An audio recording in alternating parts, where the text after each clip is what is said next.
This tale starts with a lovely young girl named May, who in her dream is performing a mind-blowing cheerleader routine. She does a very difficult jump, and much to her delight, the crowd freaks out, but then her teammates do not catch her. She falls smack down onto the stage. May's knee splinters, blood spills, and her lovely dream has become a horrible nightmare. Sobbing, May wakes up in her bed, bruised and bloodied. Her tears are everywhere.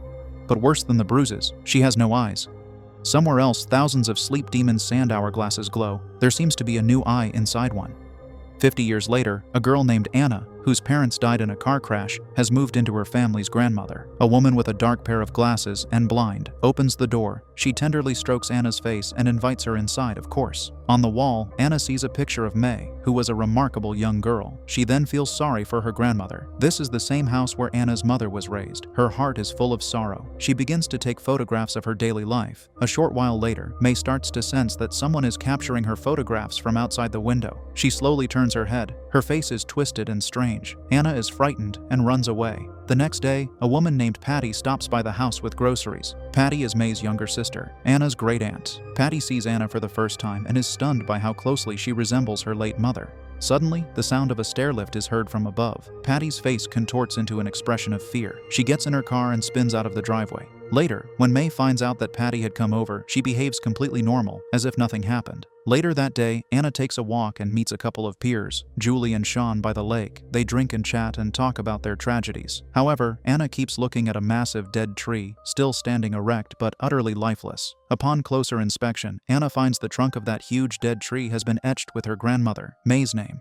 That evening, when Anna was looking at her pictures, she heard some unusual sounds coming from May's room. She looked through the keyhole of the door to check it out. May was kneeling on the ground and performing some dark ritual. All of a sudden, May appeared at the doorway. Anna froze and held her breath as May's hair dangled in front of her hollow, eyeless sockets. In a tense moment, May slowly turned and went back in.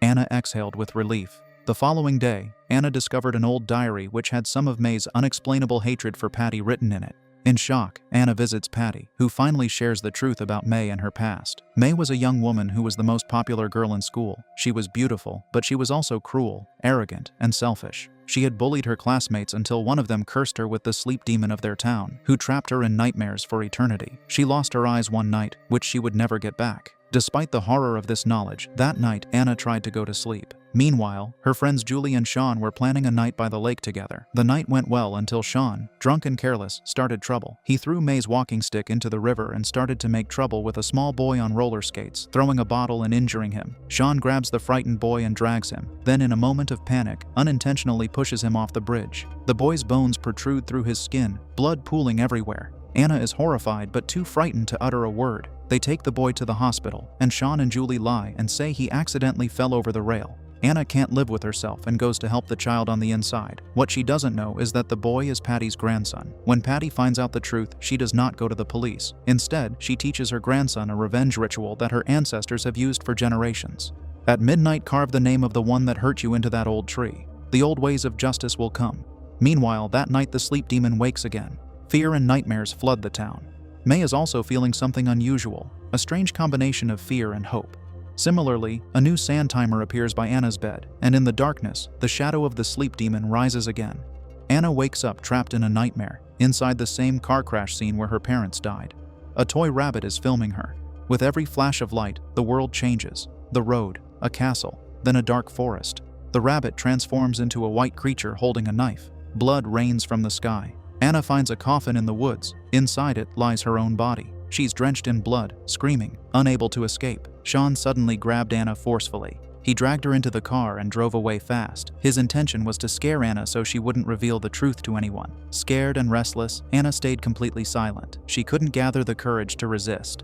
Suddenly, she turned back and saw Sean's face covered in blood. Thick red blood was flowing from his eyes. While driving, he suddenly removed his hands from the steering wheel, so she quickly tried to grab the wheel. Sean, who was sitting in the middle, had no idea why Anna was acting crazy. Angry, he yelled at her and told her to get out of the car. Confused, Anna didn't understand anything and walked to a nearby shop to calm herself. But there, she saw an old man who had no eyes. Was he also a victim of the sleep demon? Then Anna again saw that injured child from before. She walked up to him, paid for his bill, and apologized. But the boy completely ignored her, as if he didn't see or hear her. While Anna was confused, May was at home doing something strange. She put her hand into a glass jar and pulled it out covered in sticky, foul-smelling black slime. Meanwhile, Anna returned home to rest, unaware that twisted black roots were crawling under her mattress. In the darkness, the same eyeless boy appeared in front of her. Anna couldn't say a word.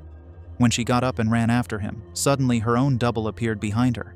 Blood tears were flowing from the double's eyes. She pulled her mouth open with both hands and tore her own tongue apart in one jerk. Suddenly she wakes up again, sweating and terrified. She sees May walking toward the forest with a ball of yarn, preparing for another ritual under the same cursed tree. Later, Sean, haunted by guilt, starts seeing the blind boy's shadow. A dark force slams him to the ground. The sleep demon appears, eyeless, monstrous, and possesses Sean's body, smashing him against the walls until he collapses unconscious. Julie faces her own horror. While swimming, she feels something soft in the water, an eyeball. Soon hundreds of floating eyes fill the pool, turning it into a lake of blood. At the same time, Anna sees black slime expanding along May's wall and making strange markings. It is the same slime she has seen beneath the old tree. When she returns to the tree, there are 3 names carved in it: hers, Sean's, and Julie's. Worried, Anna goes to confront May, but May is lost in ritual, digging black sludge out from under the tree roots. The sleep demon is becoming stronger. Anna and Julie meet again, and Julie confesses she too has seen the eyeless demon in her dreams. Together, they begin to piece together what happened. A long time ago, there was a boy named Vincent who had an artificial glass eye and was bullied by May and the other girls. They found it funny to mock him. They tied him to the tree and they ripped the artificial eye off of his face. One struck Vincent in the head. He died, but his soul is merged in the earth and the roots of that tree. Thus, he is the immortal sleep demon. He feeds on the eyes of those who did wrong to him. An eye for an eye. Literally. Anna wants to destroy the tree to break the curse, but it is not possible. It is as hard as steel. The sleep demon traps her in her nightmares again. One by one, her friends die gruesome deaths. Sean is killed in a horrific manner, and Julie drowns in blood.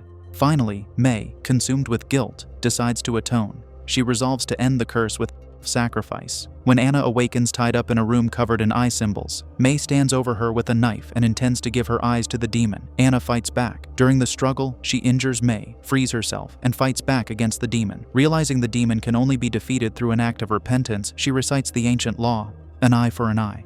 Anna pierces the demon's glass eye, the same one that was stolen from Vincent, and as she does, everything begins to rewind. Blood flows backward. The curses unwind. Vincent's spirit returns to collect his lost eyes and finally obtains peace. Anna awakens to a serene morning. The nightmare is complete. The tree calmly stands, covered in the carvings, gone. However, deep inside the sand, Hourglass still shines faintly, waiting for the next name to be carved.